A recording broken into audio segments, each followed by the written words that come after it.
Chris, hello. Welcome to episode 0 of our podcast. Hello. Part of what we're going to figure out on this podcast, figuring out what it's called. How you Yes, doing? How's your day? I'm doing pretty well. How are you doing today? Cool.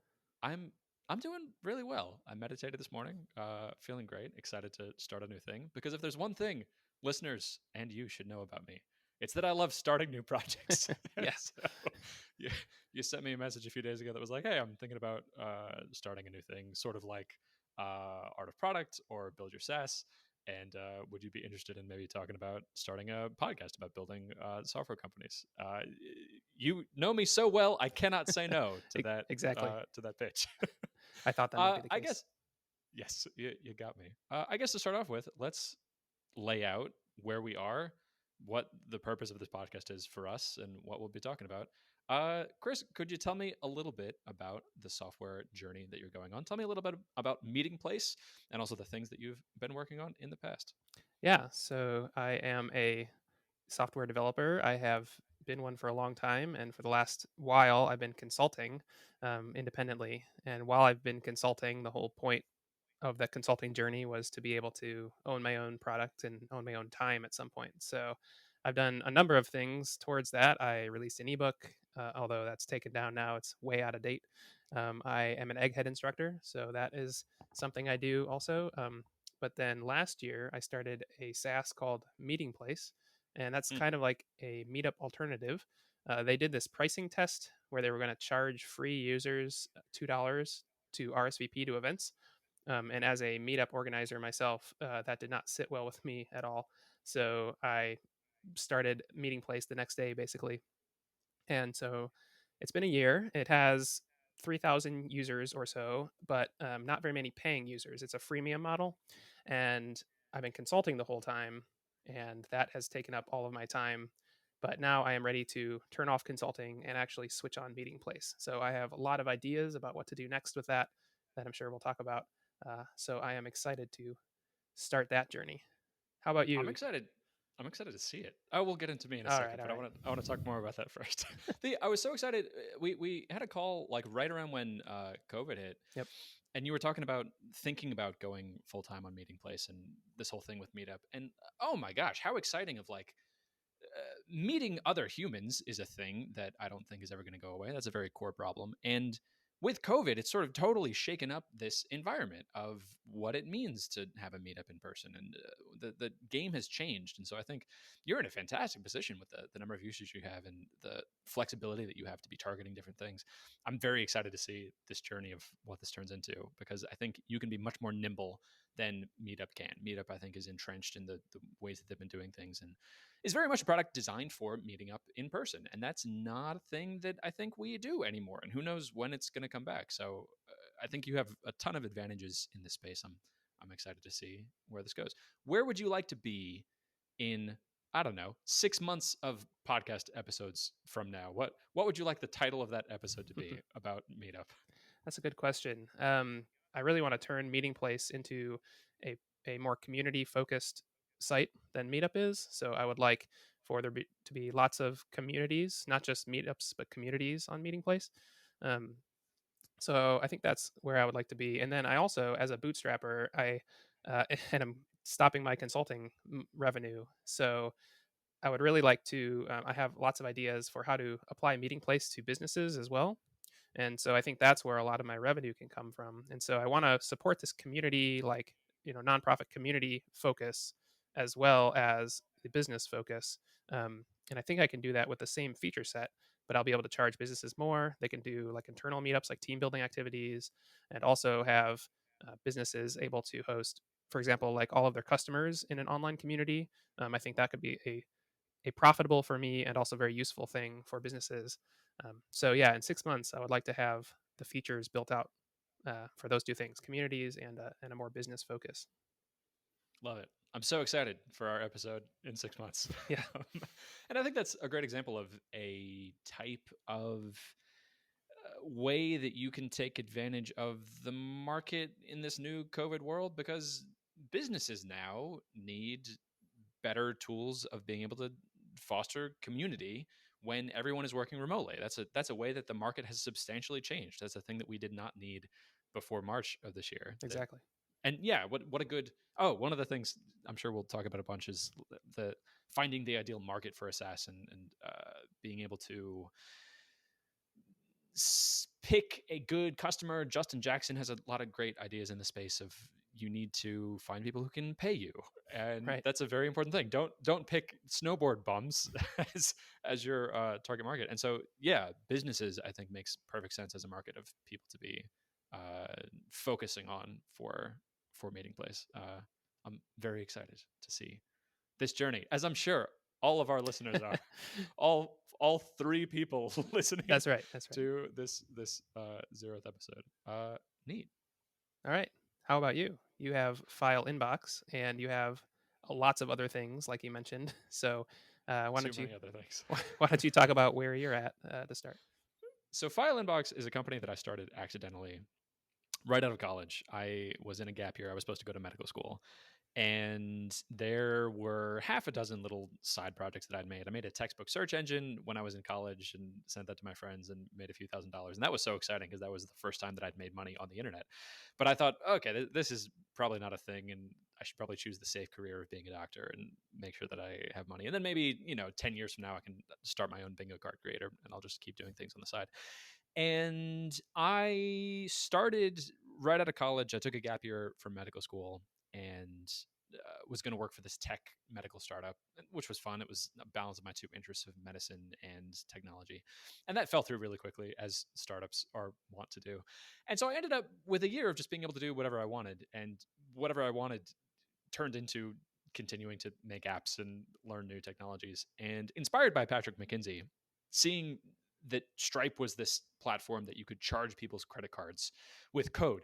How amazing is that? You can write a piece of code and it takes money from someone's credit card and puts it in your bank account. How cool is that? Superpower. Oh, it's amazing. And so I had to figure out a way to try this. And the app that I tried it on was the side project that I had made for myself just to send myself homework files because I didn't want to log into the school email because I knew that keyloggers were a thing. And people had been bugging me for feature requests on this. And I was like, yeah, I'm a student. I don't have time for you. So I thought, okay, I just need an excuse to learn how to use Stripe and to use this API. What if I implemented some of these features that people have been bugging me for? But I'll be sneaky about it. I will tell them that they have to pay me money to get features that I've already made. Those chumps, who would do that? You pay someone to do work and then they do. That's not how things work. And the first day that I launched, I had 10 people sign up for the $30 a year plan, and I was like, wow, that's more money than I've ever made in a single day in my life, even like working. Okay, that was a fluke. That's not going to happen again. Next day, Right. same thing. Next day, same thing. And a month later, I realized, okay, I guess this is what I do now. And it's been a journey, and I'd love to take some episodes to like unpack so many. I feel like the biggest struggle in this for me has been purely psychological, of like imposter syndrome, and also not recognizing that the feelings that I was feeling were imposter syndrome, and figuring out that it's okay for me to charge a lot of money for this thing, that it's not about the amount of time or effort that I put into it, it's about the value that other people are getting from it, and learning about how marketing is not a sleazy thing to do, but it's a way to help people. Because if there are people who have a problem and you tell them, hey, if you have this problem, I can help you with it, that does them a favor. That's not a bad thing. That's a thing people want. So I also have this problem of I feel like my attention tends to get very fragmented very easily. Of case in point, this podcast. This is so exciting. I love picking up new projects. It's great. I love exploring new things. The downside of that is projects like File Inbox, which I've now been running. It's been my full time income for about the last 5 years. Just gets neglected, and so I think making that a focus of this podcast would be good for me. Of you mentioned in the message you sent me that it'd be nice to have some accountability of, okay, if nothing else, we have this regular podcast where in the back of your mind all the time you're like, oh man, I'm gonna have to answer to Christian about like that I haven't gotten anything done this week on Meeting Place. Exactly. I would love to have that for File Inbox, of if I'm just making a little bit of progress on it once a week, that would be great. So that's the main thing that I would like to be doing, is pushing that forward. That's going to look like the very next project that I'm doing is transitioning to some serverless stuff. I think one of my trepidations right now in focusing entirely on marketing is this is a very fragile Rails app that I made when I was, I don't know, what, 21 and knew nothing about coding or architecture. And so Right. it's just these pieces like bolted on. And so knowing what I know now technologically, I feel like I can remake it much better to be just like rock solid, that I'm not worried about the infrastructure or servers crashing or setting up new servers. So that's the first step, and I don't think it's going to take that long. I would love for that to be just like done and out the door in a month. And there's a handful of features that I'd like to be bundling with that. And then once that's done, I really need you to rein me in and be like, Christian, remember on our 0th episode, you said that you wanted to focus on marketing, that was so much more important. That's going to be the focus of it. As soon as this app is in a place where I feel like, okay, this could scale infinitely, and the only thing that I would need to do is pay a slightly higher bill in serverless functions, I'll feel much more comfortable in marketing. And I think that's going to look like publishing a lot of info products around the product. So things like videos and things like, I don't know, maybe I start another podcast of people who are in that space and interview them and talk about those problems, and more articles. Our first guest is Moitza Zove, the Facebook ads expert. It's a game that I've tried a few times and it hasn't worked, and I don't like that. So that's the primary focus. And then, there's going to be other things that pop up. There's like 3 other things that I'm starting from scratch that I think are they're further behind where you are right now with Meeting Place. One of them that I'm really interested in pursuing, because it's a really strong personal gain in my productivity, is this time tracker I've been working on. Currently has 4 users, none of which are paying. And I love it. I love working on it. I love the problem that it solves. I am loving the feedback that I'm getting and the conversations that I'm having around it. File Inbox, I feel like I sort of just fell into. And Midnight is the name of this productivity app. It's a sort of a radical time tracker where you keep track of all of your time. That's a thing that I am interested in pushing forward and using the lessons that I learned from File Inbox of baseline level technically. I'm starting from scratch, having this all be serverless and based on React, and marketing, and knowing that I like working on the product and that I enjoy the people that it's helping. So that's going to be focus number 2. And oh my gosh, there's probably going to be other things that I come in and like, okay, Chris, I didn't get anything done on File Inbox, but I did start this new thing, and here's what that new thing is. That's where I'm coming at this from, and that's roughly my goals for what we'll be talking about on the show. Yeah. I do the same thing, so I think this is going to be a recurring theme that I'll start new projects without finishing my old ones. And so yeah, I'm excited. Like you said, I'm excited to have some accountability for actually working on the features I say I'm going to be working on for Meeting Place.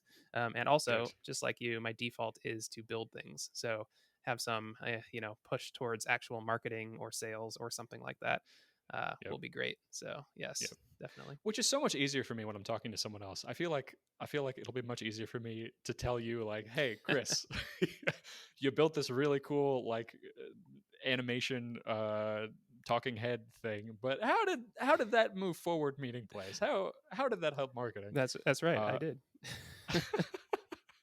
I think it was funny. A few months ago, we were both working on the same sort of project of figuring out how to turn audio into audiogram talking head style things, and came up with our own solutions of how to do that. But yeah, I feel like the way you build things is very much in line with how I build things, and like the types of projects that Yeah. you're attracted Yeah.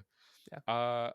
Chris, a question that we got to answer: what is this called? What's the name of this show? That is a good question. Some of the themes I think we'll be covering are SaaS, business, but also building and developing. So those are some some starting point ideas. Um, Both of our names start with Chris. that's That's a true. that's a thing we could play with. True. The Something about Chris. Something What would if we did like a couple name? It would be like we could do like the first part of your name and then the last part of my name, so it could be like like Christian. Christian. Yeah, yeah, yeah.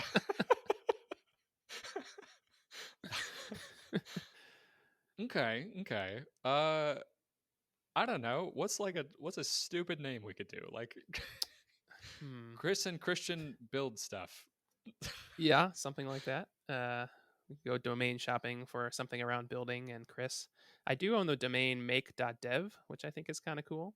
Um, Oh, make.dev. yeah, it is expensive to renew every year, so we may want to talk about that. But I'm currently it's not I'm not really doing much with it, so Yeah. that's an option. Make.dev. How expensive is that per year? Is that That is sixteen hundred that good for a dollars a couple? year. $1,600. Oh no! It How was long have you been sitting on that? 6 months. 6 months. Yeah, Okay, I that's bought it that's with. $800. I know. It was. If you want to talk about domain names, I don't buy many, but when I do, You go big. that's You go right. hard. That's right. That's It was a great. dumb purchase. I was hoping to do something with it, and that fell. Well, so that was at the start of COVID, basically, and I just Yeah, yeah. we can talk about this too, but I lost all motivation, more or less. Um, Hmm. and so As many people did that's during right. COVID. That's right. So I had grand plans, which it was a bad idea.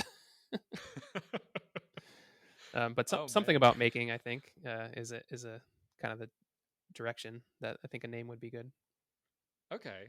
I mean, we could probably justify that with this podcast. Do you have bigger ambitions for make.dev? Is there a Uh, thing you'd like to use it for? well, I did, but I'm not.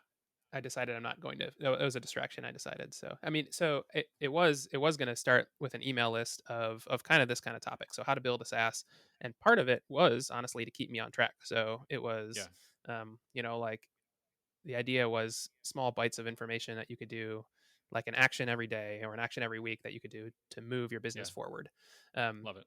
and then also, I like doing like informational screencasts. I'm an ed instructor, right? That's what I do. So I was Mm, going to do like for Meeting Place, I'm going to do a Slack integration, for example. So I was going mm, to record how to do a Slack integration and put it on there mm, as well. Um, and the whole idea was, release a bunch of stuff for free, and then also have like probably a membership site with more information, like how to build a mm, Slack integration and how to set up a Ruby on Rails app with React, that kind of thing. Um, mm. I still think that's a good idea, Yeah, love um, it. but and maybe this podcast becomes some of that too. I don't know, but we can think about that. Okay. It sounds like this podcast is in line with what you have wanted to do with make.dev, that it's a similar audience, like technical people who want to build stuff to build a business. How would you feel if this was the make.dev podcast? That would be fine with me. I didn't mean to spring it on you on the podcast, but yeah, that would be fine with me. Makes sense to me. Cool. All right. This is the make.dev podcast, Okay. episode 0. Uh, where Chris and Christian are just chatting about stuff, trying to figure out what they're doing. How often would you like to have this show? Is this a thing that we do once a month? Is this a weekly thing? How often would you like to be held accountable? I could do either monthly or weekly. I think most bootstrapper podcasts are weekly, so that was my initial thought. But based on how That works much, for me. oh, all right, sounds good. Cool. I've got monthly things right now. I have a mastermind that I'm doing monthly, which I love because it's a very good periodic check in of on that time scale. I can set pretty ambitious goals on the scale of a month, and then knowing that I have this check in with my mastermind once a month has been nice. Of like, okay, here's this nice chunk of work that I've done. And I feel like doing a weekly podcast would be good for me, of having another periodic check-in that I'm doing where I can be talking about things on a shorter time scale. So between the two of them, oh, I'm going to be held so accountable. We're That's right. we're going to be getting so much done. That's right. What are you thinking roughly for episode length? Is this a thing that we do? I think art of product is like an hour, like half an hour to an hour. I think it's shorter than that, like Okay, half an hour, and other ones are an hour. I think an hour is a little long. So yeah, 20, 30 minutes, half an hour, something like that. great. That sounds good. Yeah, I like it shorter because I think, especially if it's only a week, I think having a week, I can talk about the last week in under half an hour, under 15 minutes. Like, not a week is kind of short. a week Right, is right, a week's not a lot of. You get like two big things done in a week, right. and it's a good week. That Yeah. makes sense.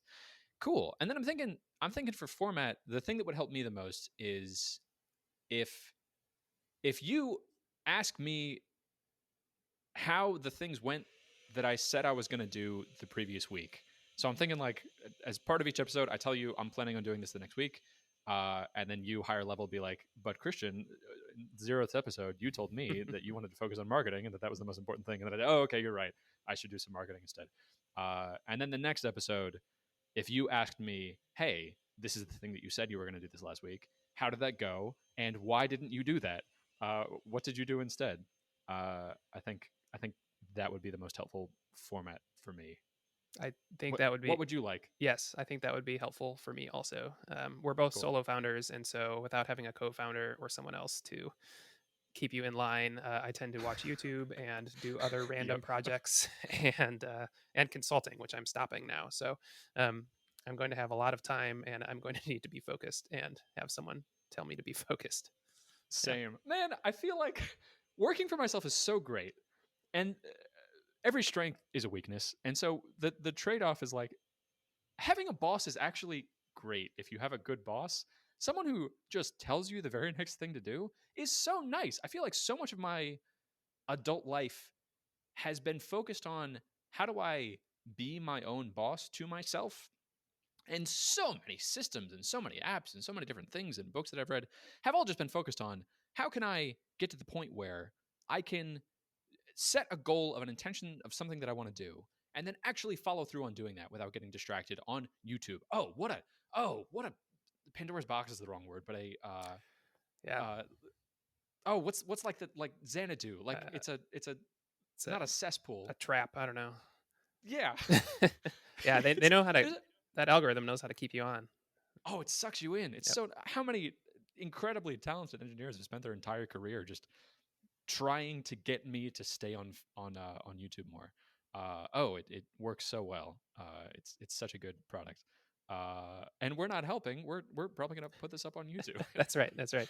But we're hopefully, we're the hopefully this is helpful to someone to hear what we're yes. going through and also be held accountable themselves maybe. That's right. Of all the videos that someone could be watching on YouTube, hopefully this is Hopefully one I of just more. spent an entire week watching almost all of Taskmaster on YouTube. Yeah, Oh. that was a big waste of time. It's also an amazing show, not to give you something else to watch. I've seen a few clips pop up. It's like, how do you hide a pineapple on your person or That's right. something? That's right. Yeah, yeah. Yeah, Oh, I could fall into that so quickly. yeah, so don't, but it's Yeah, awesome. cool. So what I'm hearing is that we're going to be each other's boss, kind of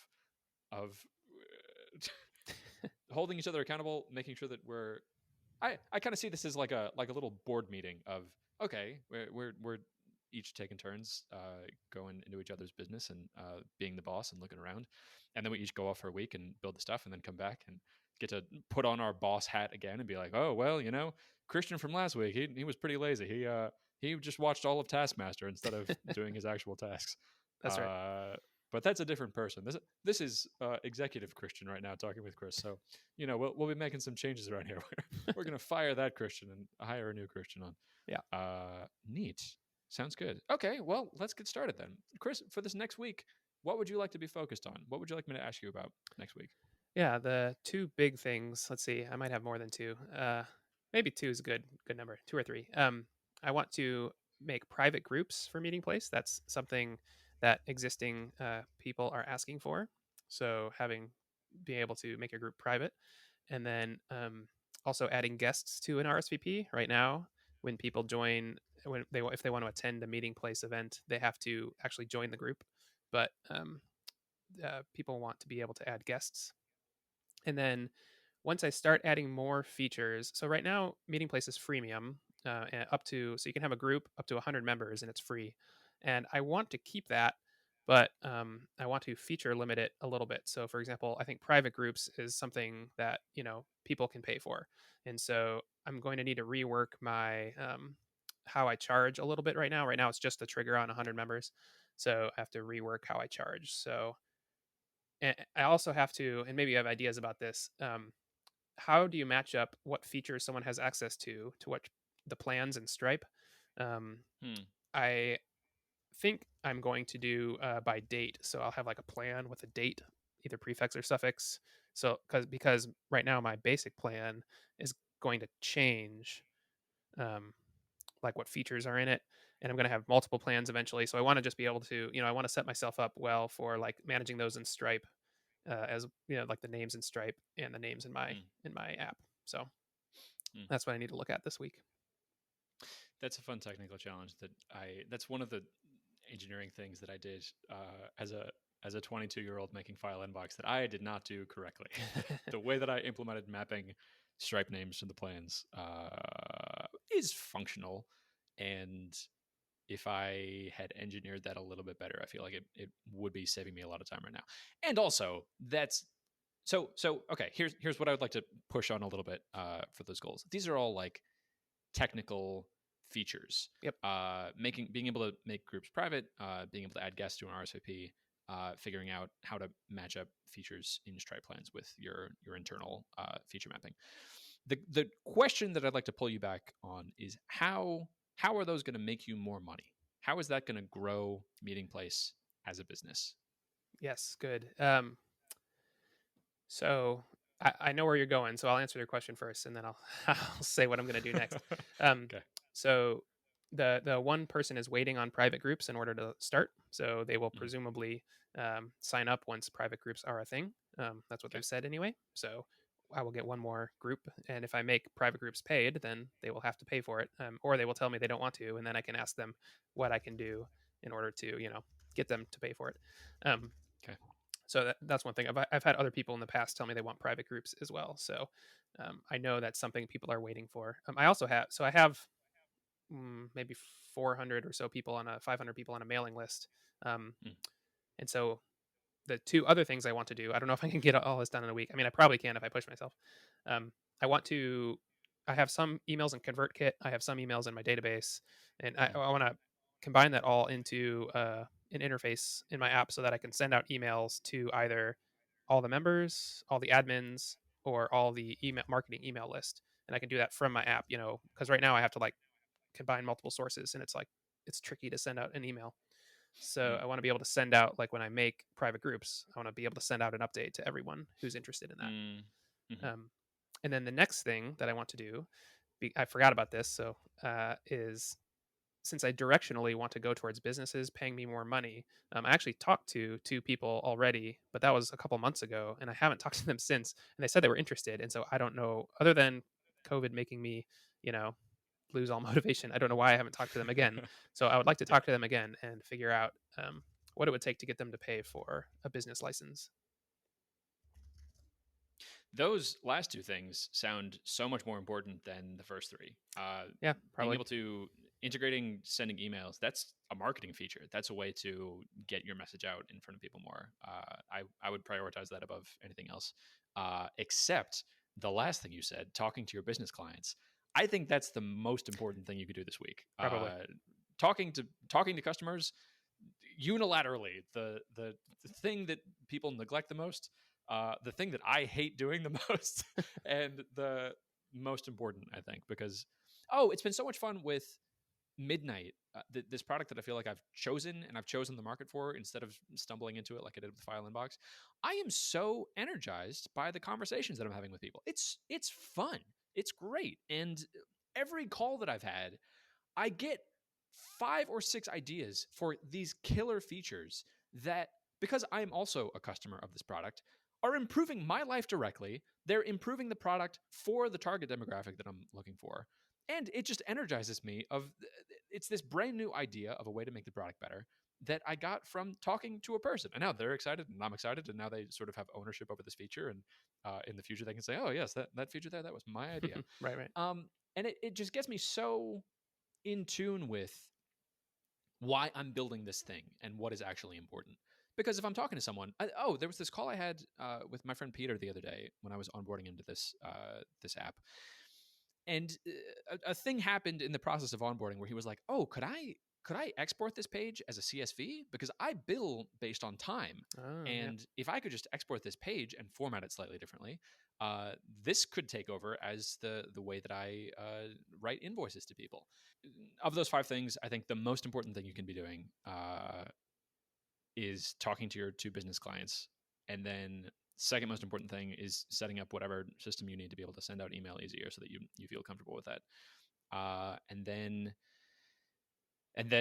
it sounds like the making private groups is probably going to be number 3, if that's the thing keeping one client from coming on. Is it an important client? Is that one of your business type clients? No, it's just it's something I've been asked more than once. And then this latest round, basically they said, they want to start the group, but they want Mm, it to be private. So it's something I know I want to do eventually also. So mhm. like I'm sure we'll talk about this, but I have a huge list of features, right? How do you prioritize those?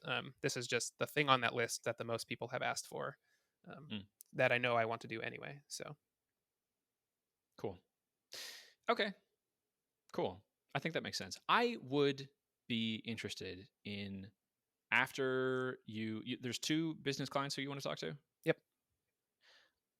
I I would be interested in what your feature priority list looks like after you have those conversations with the people on your business list, because I think it's probably going to look very different, and it's probably going to look much more targeted at, oh my gosh, these people are ready to pay me whatever $200 a month Could be. if I can do, if I do these two extra features, Yep. they'll be willing to pay that. So Yeah. I'm interested in hearing what your takeaways were. I already know the base feature set, um, which is basically you need to have an organization that can have multiple groups, right? Mhm. I know I need to do that, but yeah, beyond that, I'm not exactly sure what will make them pay money. Cool. Yep. Well, I'm excited to hear how those conversations go. If you can record those calls, that might be a fun thing to include, like in the episode. Maybe we'll see. I'll ask. Cool. We'll see. Neat. All right. How about you? How about me? My main focus for this next week is going to be on wrapping up a project that I made in high school or in college. That's a textbook search engine that's been broken for like 6 months, and it because the API updated and the code base was old, and I didn't want to reinstall the drivers. So I'm remaking it from scratch, and I think it's gonna take like 6 more hours, and it was making like $2,000 a year, and I think if I put just like a little bit of marketing into it, it could be making substantially more, and it's not going to take a lot more development time, and I just need to knock it out. I just need it to be done. It's a thing that's like almost done, that if I just put a little bit more effort into it, it'll be done, and then get it out of the way. And then it's a very seasonal thing, so it requires very little of my attention. It's called Textbooks Please, textbooksplease.com for all your textbook buying needs. uh, and so that's priority number one. Priority number two for this next week is a goal that I've had, that I've just been kicking along for the last month and a half, longer than that actually, of having the basic functionality of File Inbox transitioned to serverless. And I know exactly how I'm going to do it. This is what I was referring to earlier of this one little technical feature I feel like is the last thing keeping me from really going whole hog into a marketing push. Because once I can push the core functionality of it into serverless, it'll just scale infinitely, and I'll never have to worry about someone uploading 1,000 files all at once ever again. And so the specific point that I would like to be at is, uh, on our next podcast, I want to be able to send you a link and say, hey, Chris, send me a file or 1,000 files. And when you drag and drop files into that window, it gets sent to me through the serverless architecture of Firebase. It's not going through the Rails app. It's not going through the Amazon S3 flow that it's currently going through. If I can do that next week, I will be happy. So, thing number one, I want you to be able to go to textbooksplease.com and type in the name of a book and search for it, and then be able to buy it. And that works on affiliate fees, is how that makes money. And then thing number two, I want to be able to send you a link to my file inbox. That's a special serverless beta file inbox page where when you send me a file, it goes through the Firebase serverless architecture that I will make up in the next week. That sounds good. I will push back on you like you pushed back on me. You Please, said good.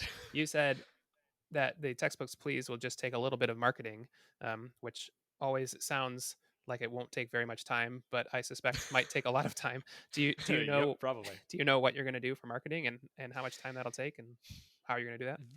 This is something that I would love to ask Moitza when we have her on our show. I think I've experimented with Facebook ads for that product in the past, and that has worked well. I That's the marketing side of it. I don't think is a problem that I want to solve in the next week, because it's very seasonal. Like, people buy textbooks once a semester, in like the same 2 week period. Right. So I think what that's going to look like is, uh, set up some Facebook ad campaigns that run in this specific 2 week period twice a year, that are an ad that says something along the lines of, hey, you're a student who goes to this university, textbooks are so expensive, use textbooks, please, and they'll be less expensive. And that's a much more straightforward business because I'm not like collecting credit cards, and it it's very seasonal. It takes a very small amount of time. I can calculate the customer acquisition cost and the amount that I'm making on each person in a much more straightforward way than I can with recurring revenue. It's just a much simpler, smaller business. So that's one thing is with Facebook ads. The second thing, I think it would be interesting to experiment with SEO of having specific landing pages for different universities. Of like, I think there are probably things that people are Googling that are along the lines of SMU textbooks or TCU textbooks or free download for UTD textbooks. Right. And if I had a page for every university with the title of how to get your textbooks at blank university for free or at the lowest price, something along those lines, I think that might warrant a search through like Ahrefs or some sort of a keyword searching tool. And then each of those pages was just a templated like, here's how you find out what textbooks you need. You go to bncollege.com and you search for your university, and then you type in your class numbers, and then, oh my gosh, they're so expensive, you're not going to spend $2,000 on textbooks. So instead, whatever my flow is of like, install this browser extension or copy the ISBN numbers and search for them on textbooks, please. And then look at this. Oh my gosh, you saved this much money. And here's a testimonial. Here's a testimonial from someone who went to your school, Right. who now I'm building up the social capital. Those are my two marketing ideas for what to do with it. Yeah, that sounds pretty good. Um, Facebook might be really good because you can target exactly your customer. Like they go to this Yeah. university and are this age. Yep. The other one that might be interesting is Reddit ads. Usually Mm. Reddit ads are not great, but you might be able to hit exactly your target market there. Like there's probably subreddits for students of all the universities. So you might be able to run an ad on the subreddit for that university, linking directly to the page, the landing page that you make. Oh, I love that. That's a really good idea. Yeah, and then that's very targeted. Oh, I like that. Thank you, boss. So there you go. Something else to look at. Cool. Is that an episode? Did we do it? I, Is I that? I think so. That is the length we said, and we have action items for next week. So Look at us. Great. Chris, it was great chatting with you on the very first episode of the Make.dev podcast. awesome. Good chatting with you. Also, I'll see you in a week. all right. See you in a week. Goodbye. Bye.